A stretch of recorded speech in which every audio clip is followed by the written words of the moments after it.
سورہ الشعراء، اس میں ڈیٹیل کے ساتھ قوم لوط پہ جو عذاب آیا تھا ان کے اس برے عمل کی وجہ سے، اس کی پوری ڈیٹیلز آئی ہیں. اب وہ ساری آیات تو کور نہیں ہو سکتی، صرف سیمپل کے طور پہ میں سورہ ہود کی 2 آیات کور کر دیتا ہوں، اور اس میں بھی صرف اتنا پورشن کہ جو ان پہ عذاب آیا تھا، تاکہ ہم بتائیں کہ اس کی سزا اسلام میں کیا ہے قرآن و سنت کی روشنی میں. اعوذ باللہ من الشیطان الرجیم، بسم اللہ الرحمن الرحیم.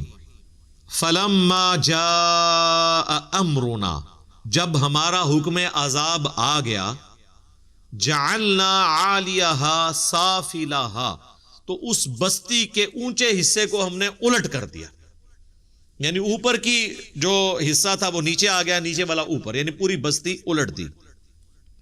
وَأَمْطَرْنَا عَلَيْهَا حِجَارَةً مِّن سِجِّيلٍ، اور ہم نے ان پر کنکریوں کی بارش کی، پتھروں کی بارش، ممدود، پے در پے، جس طرح یہ اولے برستے ہیں نا، اس طرح. آج کل تو وہ آپ دیکھ رہے ہیں اتنے بڑے بڑے برف کے اولوں نے بھی گاڑیوں کے شیشے توڑ دیے اور اس میں ڈینٹ ڈال دیے. تو پتھر ہو تو آپ ذرا اندازہ کریں.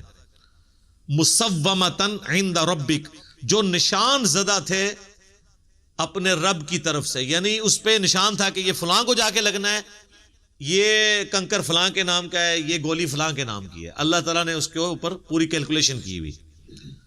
وما ہی من الظالمین ببعید، اور یہ عذاب ان ظالموں سے کچھ دور نہیں تھا. ایک ترجمہ تو یہ بنتا ہے، اور ایک ترجمہ یہ کہ یہ جو ظالموں کی بستی ہے یا جو نبی اسلام کے مخالفین ہیں، وہ اس بستی کو یہ ظالم لوگ اس بستی کو آبزرو کر سکتے ہیں. سدوم کی بستی جو بحر مردار ڈیڈ سی کے کنارے پہ ہے، وہ کوئی زیادہ دور نہیں ہے.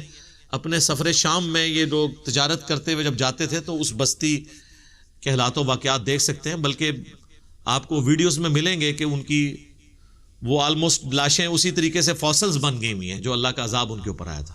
اس کے لیے کوئی ٹیکنیکل ریزن ضرور ہوگی، یعنی وہ کہتے ہیں جی آتش فشاں پھٹ گیا تھا اور اس میں سے پتھر نکلے ان پہ پڑے. ظاہر ہے اللہ تعالیٰ نے کوئی ضروری نہیں ہوتا کہ کوئی غیبی کام کریں، وہ اسباب بنا دیتا ہے.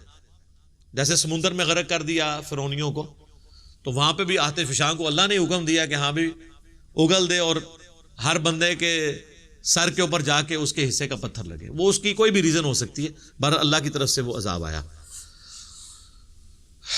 اللہم احسن عاقبتنا فی الامور کلہا واجرنا من خزی الدنیا وعذاب الآخرہ، آمین. اب ان آیات کی روشنی میں سزا یہ ہوئی کہ ایسے عمل کرنے والوں کو اللہ نے بلندی سے پھینکا اور پھر ان پر پتھروں کی بارش کر کے انہیں ہلاک کر دیا. قرآن و سنت میں واضح اس حد کو اسٹیبلش کرنا کس طریقے سے ہے، اس کی ڈیٹیلز ہمیں نہیں ملتی. صحابہ کے اقوال ملتے ہیں، خلفائے راشدین کے اقوال ملتے ہیں، ان کے فیصلے ملتے ہیں. اسی لیے آپ اس کو حد کے طور پہ نہیں لیکن تعزیر کے طور پر بیان کر سکتے ہیں. اس میں اختلاف پایا جاتا ہے لیکن اہل سنت اور اہل تشیع کا یہ اس پہ اتفاق ہے آلموسٹ کہ ایسے شخص کو فاعل اور مفعول دونوں کو قتل کیا جائے گا.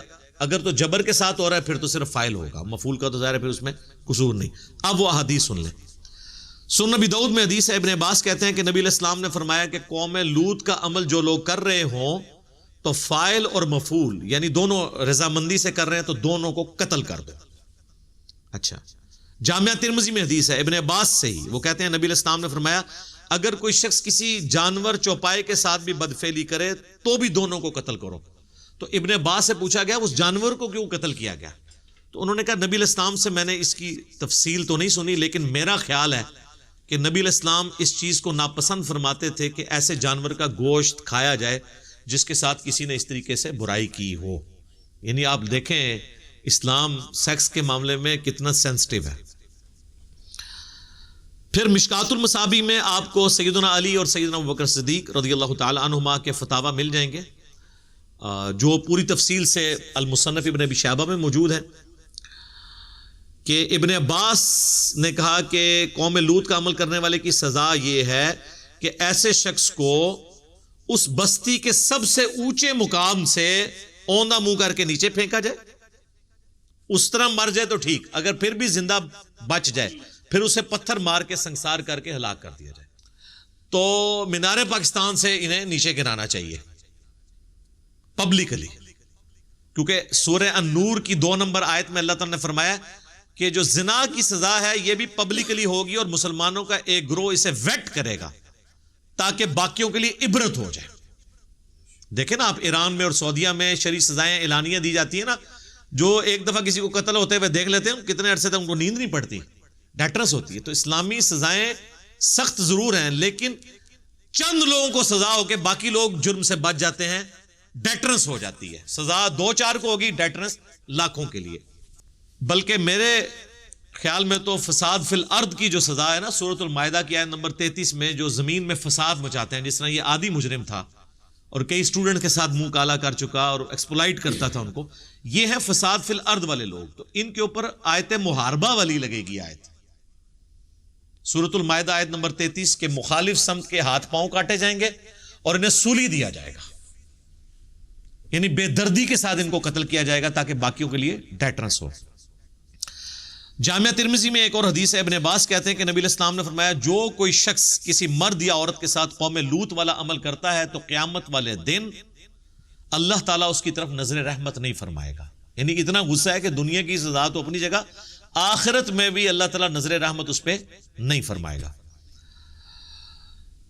مسند احمد میں ایک اور حدیث ہے, حاکم میں بھی ہے, مشکات کے اندر بھی موجود ہے کہ قوم لوط کا عمل کرنے والا ملعون ہے, لعنتی ہے. یعنی لعنت کا مطلب یہ ہے کہ اللہ کی رحمت سے دور.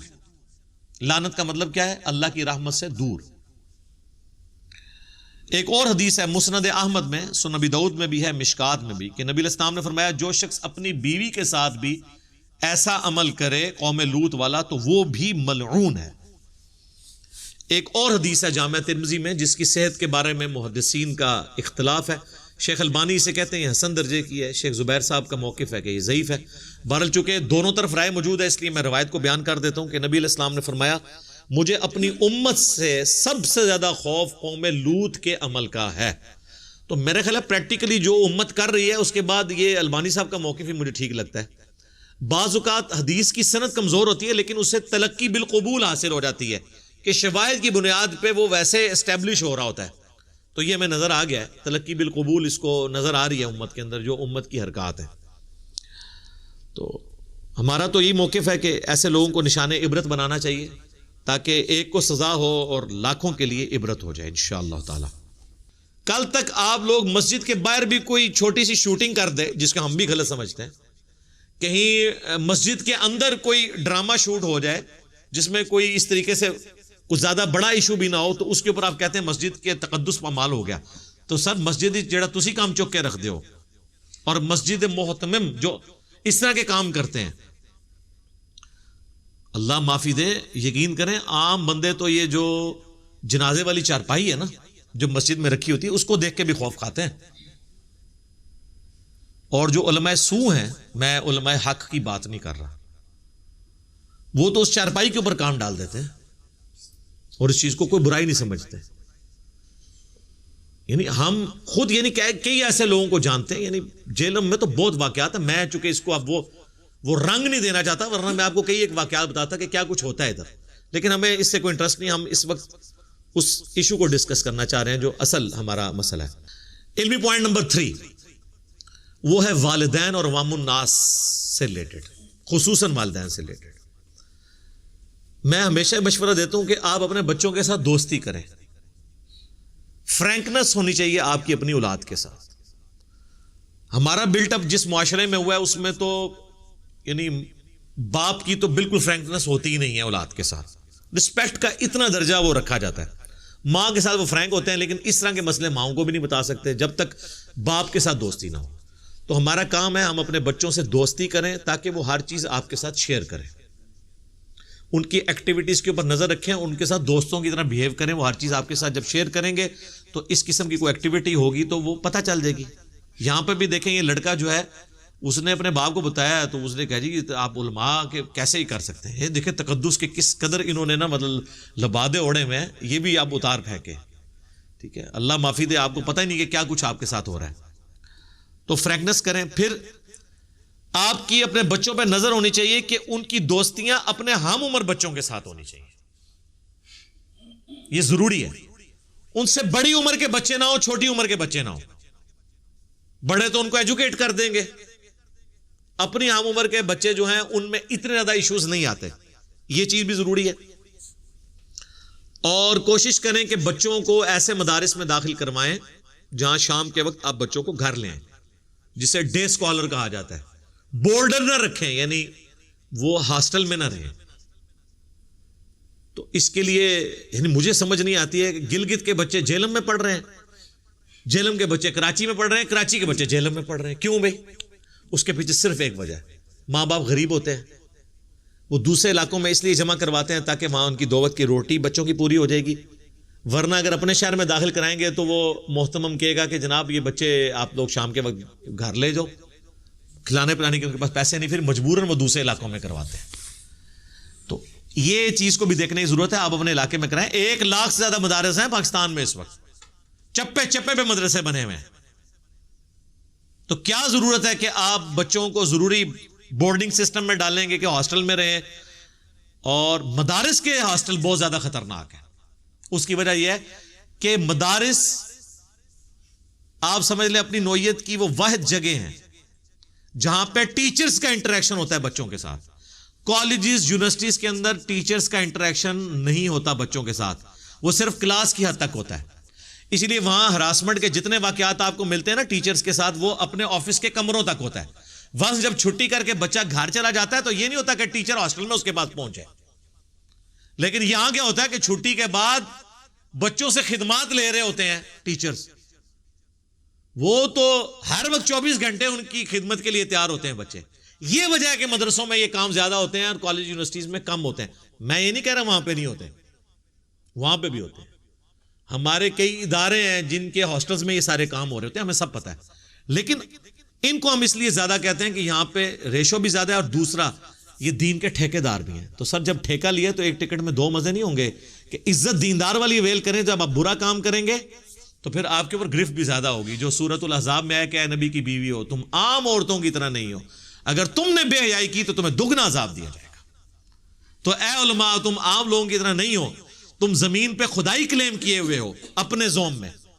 تو جب تم اس طریقے سے بدنام ہوگے تو پھر تمہاری ذلت بھی وہی والی ہوگی جو جھوٹے خداؤں کی ہوتی ہے, جیسا کہ فرعون کی ہوئی. یہ ذہن میں رکھو. یہ قرآن کی آیات نہیں ہے, یہ میں نے اس میں سے ڈیڈکٹ کیا ہے. اجتہاد کہتے ہیں نا, اجتہاد, جی ہم نے اجتہاد کیا ہے. اور آپ کو یہ مسئلہ بتایا ہے کہ دین میں اس طرح کی چیزوں کے بارے میں سینسٹیو اگر آپ ہوتے ہیں تو آپ یہ سمجھیں کہ آپ کے اوپر ذمہ داری کتنی ہے. تو اس لیے زیادہ سینسٹیو ہونے کی ضرورت نہیں ہے. جو آپ کرتوت کر رہے ہوتے ہیں تو اس وقت یہ سوچا کریں نا کہ آپ یہ کیا کرنے جا رہے ہیں. اور والدین کو میں ایک اور نصیحت کروں گا کہ اپنے بچوں کے ٹیبز کے اوپر, لیپ ٹاپس پہ, ان کی جو موبائل فون ہے ان پہ بھی نظر رکھیں وہ کس قسم کی ویڈیوز دیکھتے ہیں. چھیننے سے کوئی مسئلہ حل نہیں ہونا. Forbidden fruits are always sweet, منع کیے گئے پھل ہمیشہ میٹھے ہوتے ہیں. منع کرنے سے کچھ نہیں ہونا. آپ ان کو چیزیں دیں لیکن لمیٹڈ ٹائم کے لیے, اور اس کے اوپر چیک رکھیں کہ وہ کیا دیکھتے ہیں.